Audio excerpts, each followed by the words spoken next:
পরে বলবে। আমারটা কার হয়? আমার হলে তো আমার হবে। এই আমিটাকে, আমিটা মানে এই দেহটা, তাই তো? যখন আপনি আমার নাম শুনেছেন শিউলি দাস আসবে, তখন আপনার কি মনে হয়েছে? হ্যাঁ, এই রকম দেখতে মেয়েটা আমি দেখেছি একবার, এই রকম মেয়েটা আসবে। আমার এই দেহটা, আমার এই চেহারাটার কথা আপনার মনে পড়েছে। কোনো ব্যক্তির কথা আপনি মনে করলে হ্যাঁ এই ব্যক্তিটা, তার চেহারাটা আপনার সামনে ফুটে ওঠে। কোনো ব্যক্তি যদি আমার নামে দ্বিতীয় কোনো ব্যক্তিকে চেনে, তিনি হয়তো আমাকে চেনেন না, আমার নামে তো দ্বিতীয় ব্যক্তি থাকতেই পারে, তিনি তাকে চেনেন, তার সামনে কি আমার চেহারা আসবে? সেই ব্যক্তির চেহারা আসবে। তার মানে আমি মানে এই দেহটা, এই দেহ চলে গেলে আমির কোনো অস্তিত্ব নাই। আরে সেই আমিটাই তো আমার নয়, এই দেহটাই তো আমার নয়। আমার আমার বলবো কাকে? সেই আমিটাই তো আমার নয়। ভাড়া করা, হ্যাঁ, ধার নেওয়া, ধার নেওয়া। আবার এমন একটা জিনিস ধার নিয়েছো, এমন একজন ব্যক্তির থেকে ধার নিয়েছো। আপনি যদি আমার থেকে, আমি যদি আপনার থেকে টাকা ধার নিই, আপনি যে শুনছেন ওমা কবে দেবে? আরে দুদিন পরে দিচ্ছি, এক সপ্তাহ পর দিচ্ছি, কি বিকেলে দিয়ে দেবো, এরকম বলি আমরা। এমন একজনের থেকে দেহ ধার নিয়েছি, সে যদি বলে ফেরত দাও, এক বেলা তো দূরের কথা, এক মিনিটও সে শুনবে। চাই তো বাস এখনই ফেরত দিয়ে দিতে হবে, কোনো কথা সে শুনবে না। আর সেই দেহর এত অহংকার, সেই দেহ নিয়ে এত দাম্ভিক্য আছে কি তোমার? তাই বললেন এটাই হচ্ছে আমাদের মায়া মোহের অন্ধকার। আমি জানি বস্তুটা আমার নয়, তবু তার প্রতি অধিকার আমি ছাড়ি না। আমার সম্পত্তি, আমার বাড়ি, আমার গাড়ি, আরে বাবা কিসের সম্পদ? একটা সই করে দিলেই বের করে দেবে ঘর থেকে, যা। যেটা আমার আমার নিয়ে এত অহংকার করলে সেটা থেকে বের করে দিয়েছে, শুধু একটা সই, সেটা আবার কিসের আমিত্ব হলো? এটা হচ্ছে অন্ধকার। এই যে তিমির, কলি ঘোর তিমির, এই কলিযুগের ঘোর তিমির, তিমির মানে অন্ধকার। এই কলিযুগের ঘোর অন্ধকারটা হলো মায়ার অন্ধকার, অজ্ঞানতার অন্ধকার। অচেতন হয়ে পড়ে আছি আমরা, চেতনা নেই আমাদের। এই জন্য বলে চৈতন্য কথা শোনো, চৈতন্য চরিতামৃত পড়ো, চৈতন্য ভাগবত পড়ো। নিজে আচরি ধর্ম জীবের শিখায়, একমাত্র কলিযুগের জন্য প্রযোজ্য। আজকে ভগবান দেখলেন আমি যে বড় লোকের ঘরে এসে অহংকার করি, কলির জীব তো করবে, তিনি ভিখারি সেজেছেন, তোমরাও সাজো।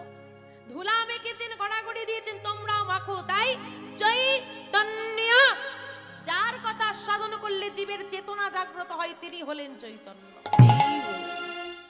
আমরা তো অবচেতন জীব, চেতনা জাগ্রত করার জন্য চৈতন্য চরিত্র পড়ো, তাকে জানো, তাকে বোঝো। তিনি কে? তিনি আমাদের সবার মধ্যে আছেন। যে জীবের চেতনা জাগিবে তারই মধ্যে চৈতন্য থাকিবে।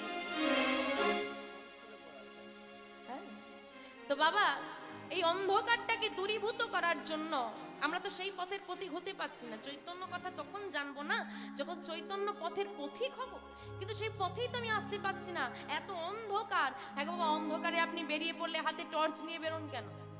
যাতে আপনি পথটা চিনতে পারেন। আলো থাকলে তবে চেনা যাবে, না হলে চেনা যাবে না। সেই মায়ার অন্ধকারটাকে তাহলে আগে দূরীভূত করতে হবে। তা দূরীভূত করতে হলে কি করতে হবে? অজ্ঞানং তিমিরং ধস্যা জ্ঞানাঞ্জেন শলাকয়া চক্ষুরুন্মীলিতং येन তস্मै শ্রী গুরবে নমো। অজ্ঞানং তিমিরং ধস্য, অজ্ঞানতার তিমির মানে কি বললাম না? অন্ধকার।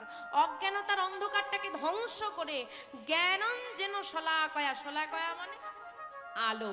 জ্ঞানের আলোটা যিনি জেলে দেবে, যিনি জ্ঞানের এই দুটো চক্ষু দিয়ে, আমরা তো বাস্তব জগতের সত্যিটাকেই দেখতে পাই না, ভগবানের দেখা পাবো কি করে? এই দুটো চোখের কোনো দাম আছে? 40 পেরো, এখন 40ও ঠেকে। এখন দেখছি এমন কিছু বাচ্চা আছে বলে 5 বছর হতে না হতেই চশমা দাও। তা কি দাম আছে বাবা? এ চোখ শুধু সংসারের জন্যই কাঁদতে পারে, এ চোখের জলটা সংসারের জন্যই পড়ে। গোবিন্দের জন্য কজনের চোখে জল আসে বলো তো?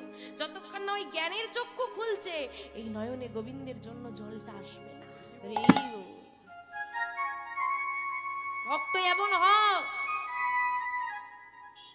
হ্যাঁ, যে এই নয়নে তো আমি ভগবানের বিগ্রহ দর্শন করছি। আপনি দেখুন এখানে এত গৌরবাগ্ন মহাপ্রভু বসে আছেন, সব তো বিগ্রহ। এই চোখ দিয়ে আমি বিগ্রহটাই দেখতে পাবো। নয়নটা বন্ধ করে যদি হৃদয়ের মাঝখানে আমি ভগবানকে দেখতে পাই, তবে না বুঝবো আমার জ্ঞান চক্ষুটা খুলেছে। তাই সেই জ্ঞানের চক্ষুটা যিনি উন্মোচন করে দেবেন তিনি হলেন গুরুদেব। তাই এই জন্য বলে সমস্ত কর্ম করার আগে আগে গুরুদেবের চরণাশ্রয় করো, তবে না তোমার চেতনা ফিরবে, তবে না তুমি চৈতন্য পথের পথিক হবে। তাই বাবা এই যে বললেন কলিঘোর তিমিরে গোরাশিল জগজনে, তাই এই চেতনাটাকেই জাগানোর জন্য গৌরহরি আমাদের জগজনের মাঝখানে এসেছিলেন। কোন পরিস্থিতিতে এলেন? ওই যে ধর্ম কর্ম রহুদূর পদে বলে গেল, ধর্ম কর্ম রহুদূর। যখন আমাদের ধর্ম কর্ম আমাদের থেকে দূরীভূত হলো, আচ্ছা কারা কারা মায়াপুর গেছেন একটু হাত তোলেন আমি দেখি। বাহ, তাহলে তো আমার নতুন করে বলার কিছুই নেই। তা কি হয়, কি মনে হয় গেলে আর ফিরে আসতে ইচ্ছে হয়? এইখানে আপনার তিলক সেবা করতে লজ্জা করে? করে হ্যাঁ কি না করে? ওখানে কি করতে লজ্জা করে? ওখানে না করলে লজ্জা করে। সবাই সেবা করে ঘুরছে, আমারও কপালে একটু চন্দন নাই। দেখবেন ছোট ছোট বাচ্চা মেয়েরা চন্দন নিয়ে ঘুরছে, আমরা কি কপালটা বাড়িয়ে দিল, লাটটা বাড়িয়ে দিয়ে মা একটু ফোঁটা দিয়ে দে, তাই না? ওখানে না করলে লজ্জা করে। এখানে তুলসীর মালা পড়তে লজ্জা করে, ওখানে গিয়ে না পড়লে ভীষণ লজ্জা করে। হ্যাঁ, সবাই নিতাই গৌর নামে নৃত্য করছে, আপনি না চাইলেও মন্দিরে ঢুকে যান, আপনার হাতটা আপনা আপ উঠে যাবে। এটা হচ্ছে মহাপ্রভুর মাহাত্ম্য, এটাই হচ্ছে লীলা। এখানে আপনার করতে ভালো লাগবে না, কিন্তু যে জায়গাটায় গেলে আপনার মনে এত ভক্তির সঞ্চার হয় আপনি তার দাস হয়ে যান, সেই জায়গাতেই একদিন নাম গাওয়া যেত না। আমাদের এই সনাতন ধর্মের মধ্যে 4টে ভাগ, কি কি? ব্রাহ্মণ, ক্ষত্রিয়, বৈশ্য, শূদ্র। তাহলে 3টি ভাগ। যারা ক্ষত্রিয়, যারা যুদ্ধ করেন, তারাও মানে রাজারা, তারা ওই ব্রাহ্মণদের কথা মেনে চলতো। কোনো কাজ করতে হলে ব্রাহ্মণদের অনুমতি নিত। সেই সময় দাঁড়িয়ে যদি বৈষ্ণব সম্প্রদায়ের উত্থান ঘটে, তাহলে ব্রাহ্মণদের প্রতাপাদিত্য আর থাকবে না, তাই তো? এরকম অনেক বাড়ি আছে যাদের বৈষ্ণব মতে দীক্ষা নিয়েছেন, তারা ব্রাহ্মণদেরকে ডাকেন না, গুরুদেরকে ডেকে কাজটা করে নেন। সেই সময় দাঁড়িয়ে যদি এটা হয়ে যায়, ব্রাহ্মণদের তো কি হবে, গুরুত্বটা কমে যাবে। এইবার ব্রাহ্মণরা শুরু করলো নাম বন্ধ করো, বৈষ্ণব সম্প্রদায়ের উত্থান করতে দেওয়া যাবে না। তর্কচূড়ামণি তর্কালঙ্কার এরা কারা ছিল? ব্রাহ্মণই তো ছিল। হ্যাঁ, শ্রীবাসের ঘরে যারা ছাগ মুন্ড রেখে এসেছিল তারা কারা ছিল? ব্রাহ্মণই তো ছিল। নাম বন্ধ করতে হবে, নাম করলেই মারা হবে। এই রকম পরিস্থিতি অদ্বৈতাচার্য নয়ন জলে মুখ ভাসিয়ে দিচ্ছেন, দাঁড়িয়ে দাঁড়িয়ে কাঁদছেন আর বলছে কোথায় এলা?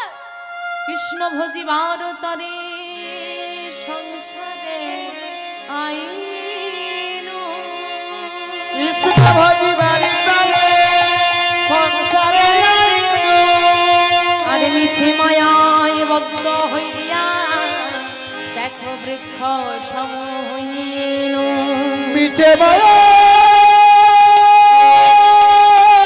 মিছে মায়ায় বদ্ধ হইয়া আমরা বৃক্ষ সম হইনু। কৃষ্ণ ভজিবার তরে সংসারে আইনো।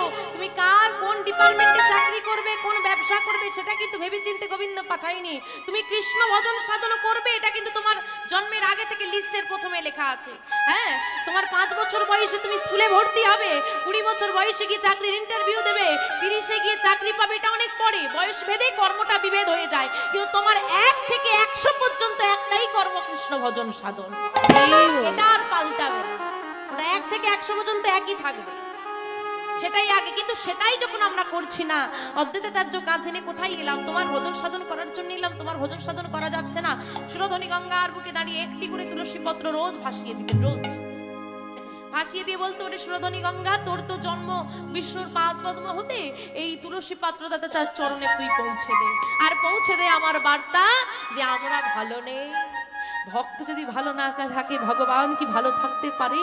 তাই ভক্তদেরকে রক্ষা করার জন্য তিনি যেন নেমে আসেন। ওই অদ্বৈতাচার্যের চিৎকার মুখের নয়, হৃদয়ের আরতি, হৃদয়ের চিৎকার। আর নয়নে জল একটি তুলসী পত্র নামিয়ে আনলো প্রভুকে আমাদের এই নবদ্বীপের মাটিতে। কেমন করে? অসাধনে চিন্তামনে বিধি মিলায় লয়ানি, অসাধনে চিন্তামণি বিধি মিলায় লয়ানি, অসাধনে চিন্তামনি বিধি মিলায় লয়ানি, অসাধনে চিন্তামণি বিধি মিলায় লয়ানি। গোড়াবর দয়ার ঠাকুর, আমাদের গোড়াবর দয়ালো ঠাকুর, গোড়াবর দয়াল ঠাকুর,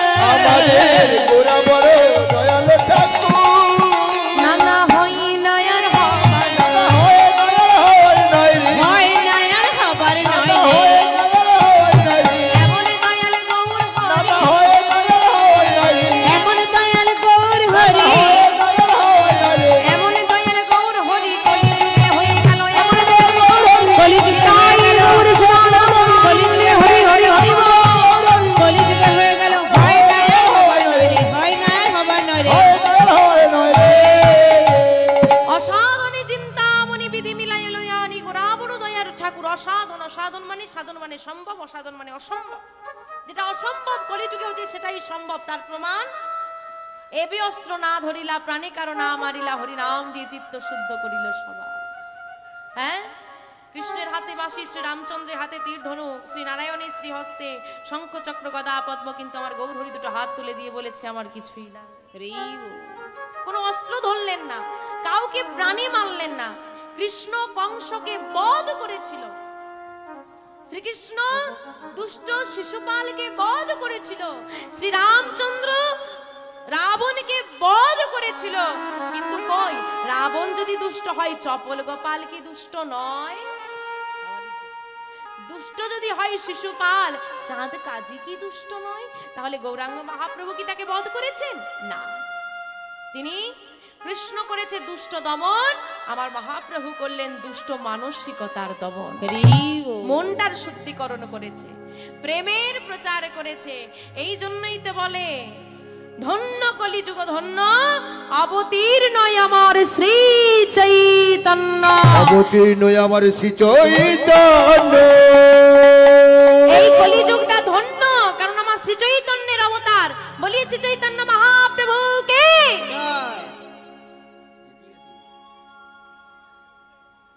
কি অবস্থা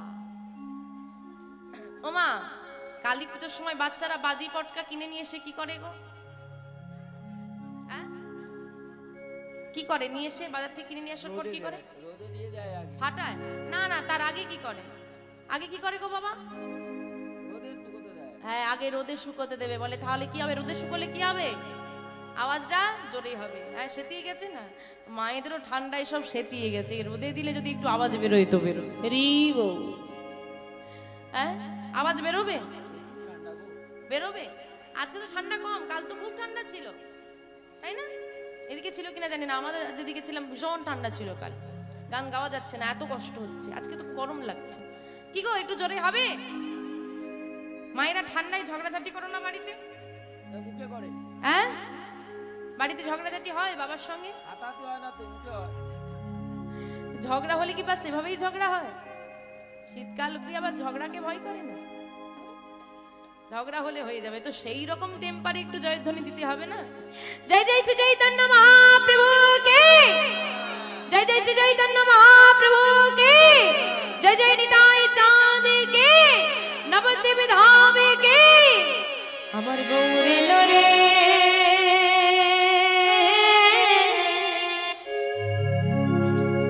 কোথায় এসেছে? কোন নদিয়া? আরে এই নদিয়া। ভক্ত যেখানে, ভগবান সেখানে।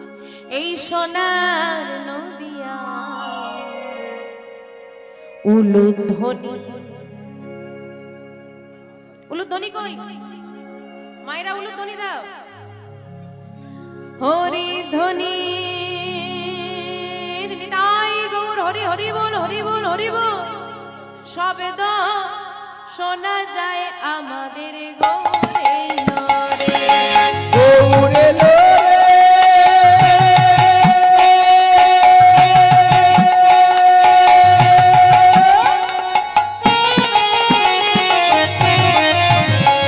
এই সোনার নদিয়া,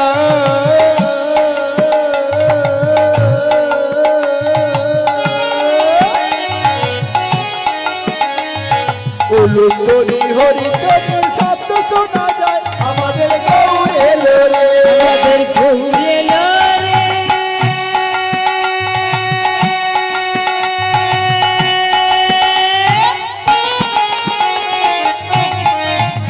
এই সোনার নদিয়া,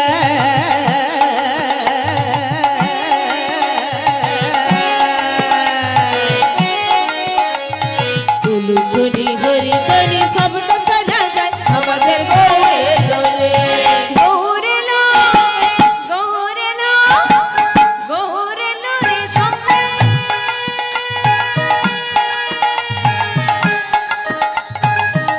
সঙ্গে কে গো? গৌরের সঙ্গে কে এসেছে? নিতাই। সবার বাড়িতে নিতাই গৌরীর চিত্রপট আছে? প্রদীপ দান করেন, প্রণাম করেন, আসার সময় প্রণাম করে এসেছেন? আসার সময় প্রণাম করে এসেছেন? এত সহজ না, বিপদে পড়লে তবে প্রণাম করে, না হলে করেন। আচ্ছা যাই হোক, দেখেছেন কোনোদিন হাতগুলো কেমন আছে তাদের? হাতগুলো কেমন আছে? তোমাদের গুলো কেমন আছে? আরে নদিয়া বানাও তবে না নদিয়ার চাঁদ আসবে। ঠান্ডা লাগছে? ওমা খুব ঠান্ডা। ঠান্ডার ভয়ে কোনোদিন বাসন মাজা বন্ধ গেছে? তখন হাতটা বের করো না, বের তো করতেই হয়। তাই সংসারের কাজের জন্য হাত দেয়নি, হাত দিয়েছে গোবিন্দ সেবার জন্য।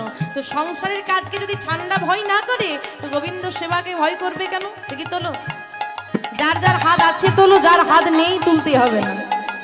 ভগবান যাকে যাকে হাত দিয়েছে তারা তোলেন, যাদের হাত নেই তুলতে হবে না, যাদের আছে তারা তোলেন। যারা দাঁড়িয়ে আছেন হাত নেই, তোলো তোলো তোলো। মাইরা উলু তনি উলু তনি। গৌর এলো আমাদের গৌর এলো, আমাদের গৌর এলো রে, সঙ্গে নিতাই এলো রে। গৌর এলো, গৌর এলো, গৌর এলো রে, সঙ্গে নিতাই এলো রে।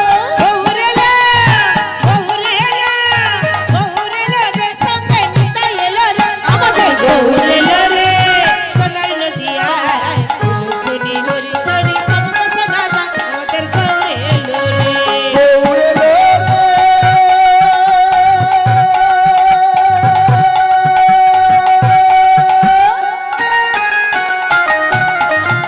এই সোনার নদিয়ায় ফুলকুনি হরি ধরি শব্দ শোনা যায়। আমাদের গৌর এলো রে। গৌর হরি এসেছে, ডাকলে যে তোমরা এসেছে? গৌর হরি এসেছে? হ্যাঁ, গৌর হরি যদি চলে আসে দেখতে যাবে না? দেখতে যাবে? কারা কারা গৌর হরিকে দেখতে যেতে চাও তারা হাত তুলবে, যারা যেতে চাও না হাত তুলতে হবে। যারা যেতে চাও, ওমা যাবে না? ও তোমরা কি হাফ রাস্তা পর্যন্ত যাবে? ওই জন্য এইটুকু? হ্যাঁ, মাঝ রাস্তা পর্যন্ত যাবে, পুরোটা যাবে না? দেখি পুরোটা তোলো। হ্যাঁ, উলু ধনি উলু ধনি।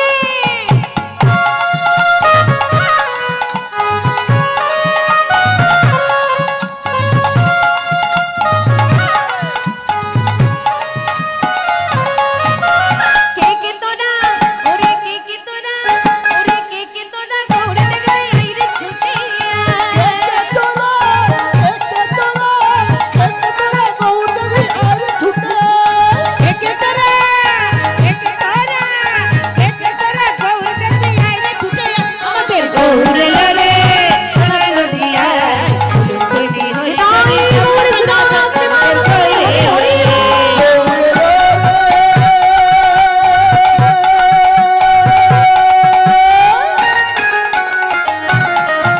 এই সোনার নদিয়ায় ফুলকুনি হরি ধরি শব্দ শোনা যায়। আমাদের গৌর এলো রে। আমাদের নিতাই এলো রে, গৌর এলো রে। আমাদের নিতাই এলো রে, আমাদের গৌর এলো রে। আমাদের নিতাই এলো রে। আমাদের গৌর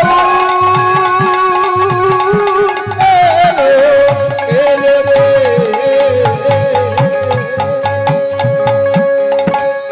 হরে কৃষ্ণ। শ্রী শ্রী মহাপ্রভুর রাতুল চরণে সশ্রদ্ধ প্রণাম জানাই। সেই সঙ্গে উপবেশনকারী সমস্ত ভক্তবৃন্দ, কীর্তন সম্প্রদায় সবাইকে যথাযোগ্য স্থানে আমি আমার ভক্তিপূর্ণ প্রণাম এবং শ্রদ্ধা জানাচ্ছি। আজকে যে অখণ্ড অষ্টম প্রহর ব্যাপী নাম যজ্ঞ শুরু হয়েছিল, তার হোতা ছিলেন হাঁসাড়িয়া গ্রাম নিবাসী শ্রী বনবিহারী জানার জ্যৈষ্ঠ পুত্র দেবদুলাল জানা। তিনি এই মহাযজ্ঞের আয়োজন করেছেন। এই মহাযজ্ঞ হরিনাম সংকীর্তন, মহাপ্রসাদ এবং আজকের এই অন্তিম রাত্রে আজকে কীর্তন হচ্ছে, পরিবেশিত হচ্ছে। কীর্তন পরিবেশন করছেন পশ্চিমবাংলার যশস্বী কীর্তনীয় শিল্পী শ্রী শিউলি দাস মহাশয়া। উনাকে উত্তরীয় এবং পুষ্পস্তবক দিয়ে বরণ করে নেওয়া হচ্ছে। উত্তরে দিয়ে বরণ করছেন দেবদুলাল জানার পিতা শ্রী বনবিহারী জানা মহোদয়।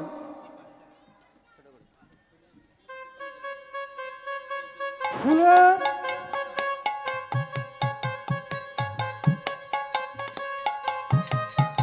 প্রসাদী ফুলের মালা দিয়ে বরণ করে নিচ্ছেন দেব দুলাল জানার সহধর্মিনী শ্রীমতী দীপালি জানা মহোদয়া।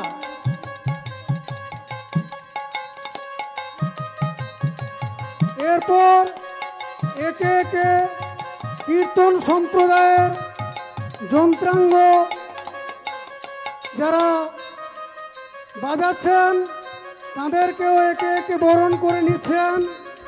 উনার পরিবারবর্গ সহ বরণ করে নিচ্ছেন বনবিহারী জানার পত্নী দেবদুলাল জানার মাতা, বরণ করে নিচ্ছেন সন্ধ্যারানী জানা মহোদয়। বরণ পর্ব চলছে।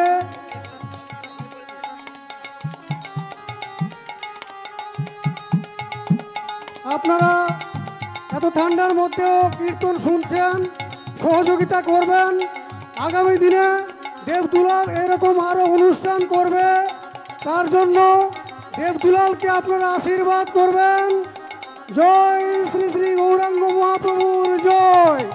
হরে কৃষ্ণ হরে কৃষ্ণ কৃষ্ণ কৃষ্ণ হরে হরে, হরে রাম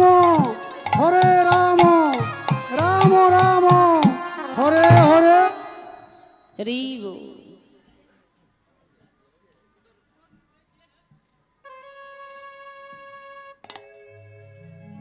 শ্রী গুরু নিতাই গৌর সদানন্দ প্রেমানন্দে হরি হরি। হরি বল, হরি বল। ভক্ত বিহারী, যার মায়ের নাম মায়াবতী এবং পিতার নাম দ্বিজ ঘোষ। তো বাবা, ফসলটা খুব ভালো হয়েছে। হ্যাঁ? তো ফসলটা যখন খুব ভালো হয় আমরা কি বলি? মাটিটা খুব ভালো, খুব তবে না ফসলটা ভালো হয়েছে। রাধে রাধে। তো যে মাটির উর্বর ফসল হলো বিহারী, তো সেই মাটিটা কেমন একটু জানা লাগবে। মানে বিহারীর মাটি মানে কি? মাটি, মাটি, গর্ভে ধারিণী মাটি কেমন আগে জানা লাগবে। ভুলে যাবেন না, হিরণ্যকশিপু অসুর ছিল, মাতা কয়াধু দেবী ভক্তিমতী ছিলেন বলেই কিনা আমরা ভক্ত প্রহ্লাদকে পেয়েছিলাম। তো মা কিরকম দেখেন, মায়ের জীবন। মায়াবতী মায়ের ছোটবেলা থেকে, বাল্যকাল থেকে পিতা মাতা কেহ নাই, দুজনে করলেন পরলোক গমন। ওই ছোট্ট মেয়েটাকে রেখে দিয়ে এ জগৎ সংসারে একা করে পিতামাতা চলে গেল, রেখে গেল মায়াবতীকে। আর মায়াবতীর ঘরে একটা মাধবের বিগ্রহকে। কি করব আমি? কোথায় যাব আমি? জেনে রাখবেন মা, ইহ জগতে জীবন্ত ভগবান হলো পিতামাতা।